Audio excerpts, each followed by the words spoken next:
and welcome back to KitBits. Today we're going to take a look at the control section.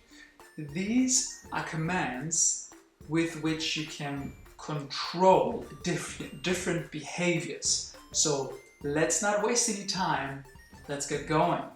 So here we are in our editor, and here we have all our control commands. So we're going to be looking at the first three. So let's start with the first one, which is the wait seconds command. So with this, let's just take a motion command and let's wait 2 seconds and then trigger that. So you will see that the cat does not move immediately, but it actually waits 2 seconds and then it moves. And that's what this is for. You just wait. Okay, let's move to our next command. Let's move this up and let's take repeat. So this is a loop.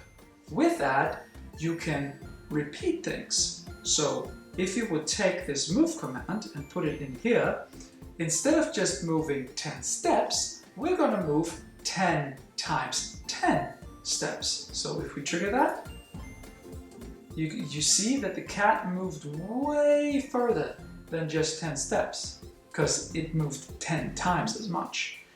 And now we have our next command, which is the forever loop. So this does exactly what it says. It just loops forever. It doesn't stop.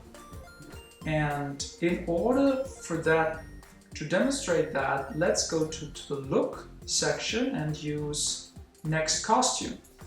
And so if I trigger that, but if we just do that, then we won't see the change really, because it's going to be too fast. Therefore, let's implement a wait command, which is a common thing to do when you're working with loops.